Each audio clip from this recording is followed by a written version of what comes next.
ஹாய்ங்க. நம்ம வீட்டில் இன்றைக்கி 1 கேஜி சிக்கன் பிரியாணி எப்படி செய்யலான்னு பார்க்கலாம். அதுக்கான இன்க்ரீடியன்ட்ஸ் தான் நான் காமிச்சிருக்கேன் வீடியோவில். 400 கிராம் வெங்காயம் கட் பண்ணி வச்சுருக்கோம். 400 கிராம் தக்காளி கட் பண்ணி வச்சுருக்கோம். ஒரு கைப்பிடி கொத்தமல்லி, ஒரு கைப்பிடி புதினா, 2 பேக்கெட் இஞ்சி பூண்டு பேஸ்ட்டு, சிக்கனு 1 கேஜி 200 கிராமு, அரிசியும் 1 கேஜி 200 கிராமு. சிக்கனுக்கு வந்து மஞ்சத்தூள், தயிர் போட்டு மிக்ஸ் பண்ணி வச்சுருக்கேன்.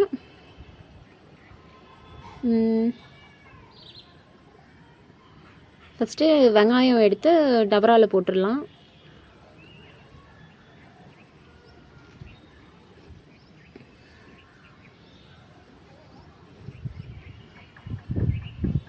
நானூறு கிராம் வெங்காயம், அதில் வந்து நம்ம 1 கேஜி 200 கிராம் பிரியாணிக்கு 200 கிராம் ஆயில் ப்ளஸ் கொஞ்சம் எக்ஸ்ட்ராவே ஊற்றிருக்கேன்னா அதுவே ஓகே தான்.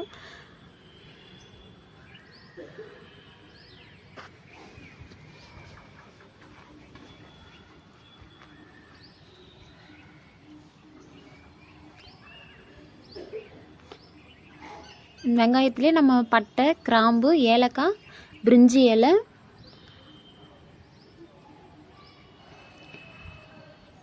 ஸ்பைசஸ் போட்டுக்கலாம்.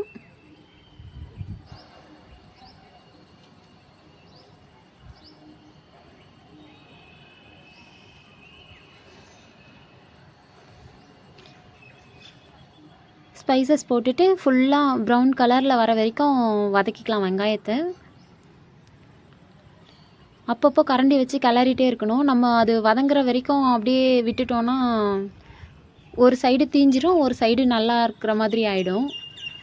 ஃபுல்லாக மிங்கிள் பண்ணிகிட்டே இருந்தோன்னா அது எல்லாமே எல்லா சைடும் ஒரே மாதிரி வெந்து வரும் வெங்காயம்.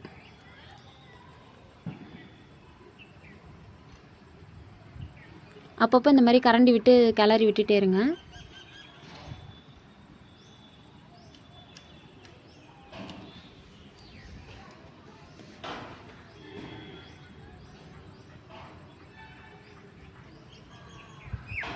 நம்மளுக்கு வெங்காயத்தோடைய ஃபுல் எசன்ஸும் அதில் இறங்கினா தான் பிரியாணியோட டேஸ்ட்டு நல்லாயிருக்கும். அதுக்காக ப்ரௌன் கலரில் வர வரைக்கும் வெயிட் பண்ண சொல்கிறேன். அதுக்கப்புறமா கொத்தமல்லி, புதினா ரெண்டும் போட்டு ஒரு 2 நிமிஷம் கிளறி விட்டுட்டு, அதுக்கப்புறமா இஞ்சி பூண்டு பேஸ்ட்டு, தக்காளி, மசாலா ஐட்டம்லாம் சேர்த்துக்கலாம். என்னோடது மொபைல் வீட்டில் ஷட் டவுனு, அதனால் சார்ஜ் போடாமல் விட்டதுனால ஸ்விட்ச் ஆஃப் ஆயிடுச்சு. அதனால் நடுவில் வீடியோ கட் ஆயிடுச்சு.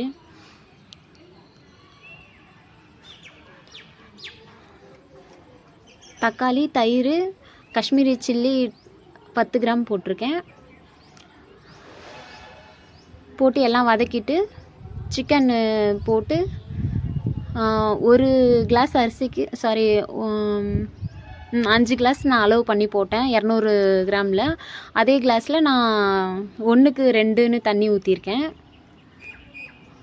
ஊற்றிட்டு உப்பு வந்து கரெக்டாக அந்த நேரத்தில் செக் பண்ணிக்கோங்க. கலந்ததும் செக் பண்ணிவிட்டு மூடி வச்சு நல்லா புகை வர நேரத்தில் அரிசி கொட்டி ஃபுல்லாக கிளறி விட்டு மூடி வச்சுருங்க.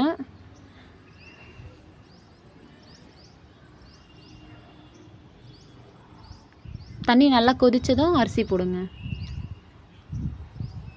போட்டுட்டு நல்லா கிளறிட்டு மூடி வச்சுருங்க. மறுபடியும் நம்ம எண்ணெய் இருக்கிற இடத்துல டேஸ்ட்டு பார்த்தோன்னா நம்மளுக்கு உப்பு கரெக்டாக தெரியாது. எண்ணெய் தள்ளிட்டு வெறும் தண்ணி மட்டும் டேஸ்ட் பண்ணோன்னா நம்மளுக்கு உப்பு நல்லா தொண்டை குறைக்கிற மாதிரி இருக்கணும். காரமும் புளிப்பு 3மே கரெக்டாக இருந்துச்சுனாக்கா ப்ராப்ளம் இல்லை. அப்படி இல்லைன்னா நம்மளுக்கு புளிப்பு கம்மியாக இருக்கிற நேரத்தில் கொஞ்சம் லெமனும் ஆட் பண்ணிக்கலாம். அப்படி இல்லைனா காரம் உப்பு மட்டும் புளிப்பு கரெக்டாக இருக்குன்னா காரம் உப்பு மட்டும் டேஸ்ட் பார்த்துட்டு கூட குறைய சேர்த்துக்கோங்க.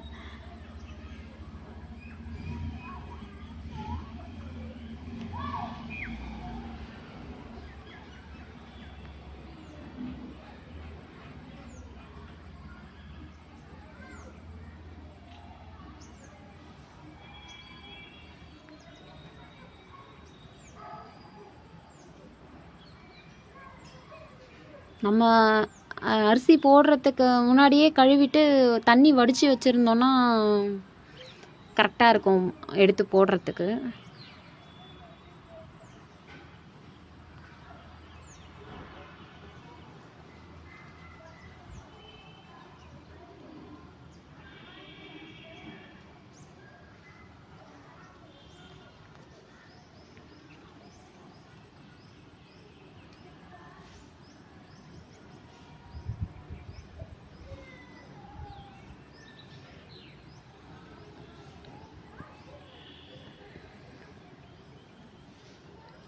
எண்ணெயெல்லாம் தள்ளிட்டு தண்ணி மட்டும் டேஸ்ட் பண்ணுங்கள். அப்போ தான் உப்பு காரம் புளிப்பு கரெக்டாக தெரியும்.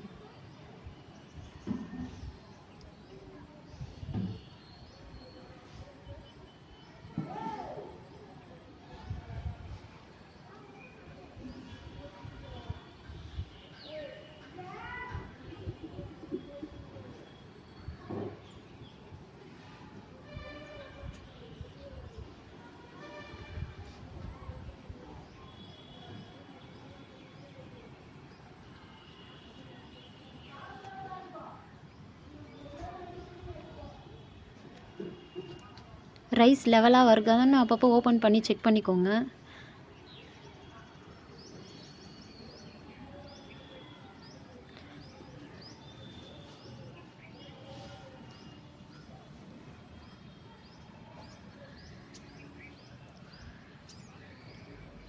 லெவலாக வந்ததும் மூடிட்டு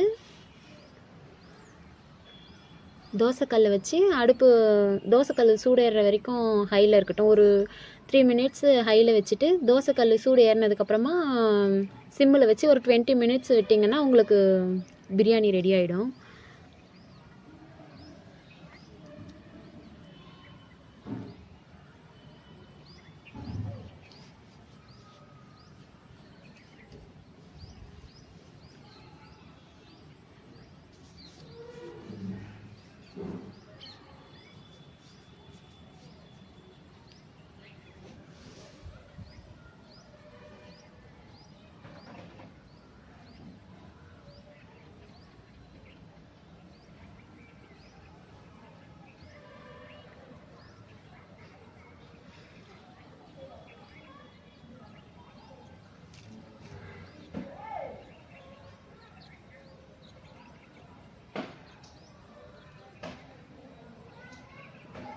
தோசைக்கல் மேலே வச்சதும் மேலே ஒரு வெயிட் வச்சுருங்க.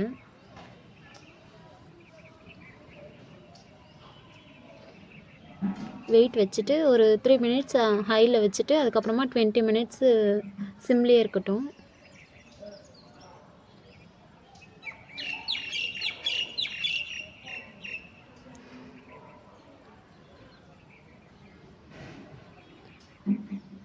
பிரியாணி முடிஞ்சதும் காட்ட முடியல என்னால், அதனால் இப்போ காமிச்சிருக்கேன்.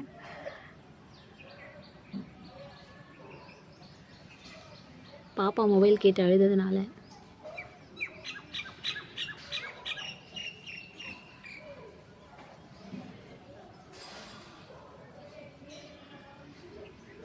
Thank you for watching.